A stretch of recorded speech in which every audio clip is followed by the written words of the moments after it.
तो मैं सलर का खानसार वर्ल्ड एक्सप्लेन करूंगा, उसके नियम, उसके कैरेक्टर्स, इन सब चीजों को एक्सप्लेन करूंगा। क्योंकि केजीएफ देखते वक्त मुझे लिटरली कैरेक्टर्स के नाम याद नहीं रह रहे थे और इधर भी बहुत सारे कैरेक्टर है, तो तुम लोग कंफ्यूज हो जाओगे। इसलिए ये वीडियो जरूर देख के जाना। 1000 साल पहले डाकू रहते थे जिन्होंने खानसार को जंगल से किला बनाया और कई 100 सालों के बाद उन किलों को जंगल एक राज्य में बदल दिया। उन डाकुओं ने खुद को 3 ट्राइब्स में डिवाइड कर लिया। एक ट्राइब था शौरंग, दूसरा था मन्नार और तीसरा था गारिया। बाय द वे बता दो, शौरंग पर्व सलरटो का नाम है और इन 3 ट्राइब्स का किंग था शिव मन्नर। और शिव मन्नर ने एक किताब लिखी जिसका नाम था निबंधन, जिसको हर कोई फॉलो करता था। और निबंधन के मुताबिक उसने खानसर को 101 पार्ट्स में डिवाइड करा और हर एक पार्ट के लिए एक लीडर रखा और उन लीडर को भी 3 पार्ट में डिवाइड कर दिया। 61 लोगों के एक वोटिंग होने पर जो चुना जाता था उसे कपारी कहा जाता था और 8 लोगों के एटलीस्ट 3 वोटों के साथ जो इलेक्ट होता था उसे डोरस कहा जाता था, यानी चुना जाता था। और जिसके पास 15 वोट है वो खुद को खानसर का राजा बना लेता था। एक दिन शिवा मन्नर मर जाता है और एग्रीमेंट के मुताबिक, यानी जो तय हुआ था उसके मुताबिक, शौरंग ट्राइब का जो लीडर होता है धारा, उसे वो गद्दी मिलनी चाहिए होती है। लेकिन राज मन्नर जो शिव मन्नर का बेटा है वो पूरे शौरंग ट्राइब को एक दिन मार देता है जब वो सो रहे होते हैं। और उसके बाद हर कोई राज मन्नर के सामने झुकता है डर के, क्योंकि उसने एक बड़ी दीवार बनाई होती है खानसर के अराउंड। और साथ में वो एक इतनी बड़ी आर्मी लेकर आता है खानसर में और खानसर को एक ऐसे फोर्स बना देता है कि आप सोच भी नहीं सकते। तो 61 कपारी के साथ राजा मन्नर 5 पोजीशन डोरा को दे देता है और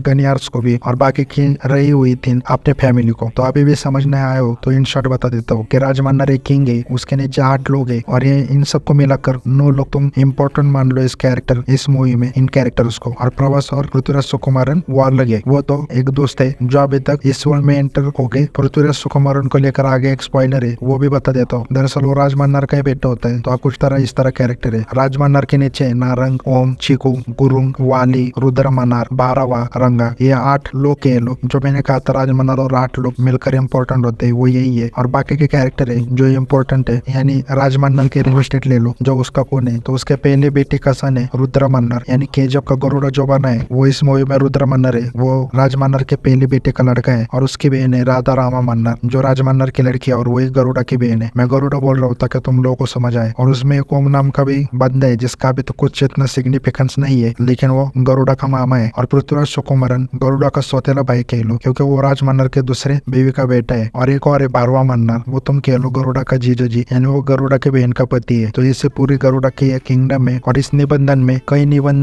नियम है। यहाँ उनकी खुद की वोटिंग सिस्टम है। जब पूरा इंडिया आजाद हुआ था तब ये राज्य आजाद नहीं हुआ और इंडिया के लॉज इनके ऊपर नहीं चलते, हाँ, लेकिन इनके लॉज इंडिया के ऊपर चलते। और जो मैंने कहा था जो 8 लोग है, ऐसे हर कोई अगर वोटिंग कर ले तो सीज फायर कर सकता है, यानी चुनौती दे सकता है राजा के गद्दे को, यानी वही ये 8 लोग लड़ेंगे और जो बचेगा वही राजा रहेगा, वही यानी जंगल राज। तो ये था ओवरऑल सलर का किंगडम और उसके रूल्स। और अभी भी समझ नहीं आया हो तो कमेंट कर दो और अच्छे से एक्सप्लेन कर दूंगा।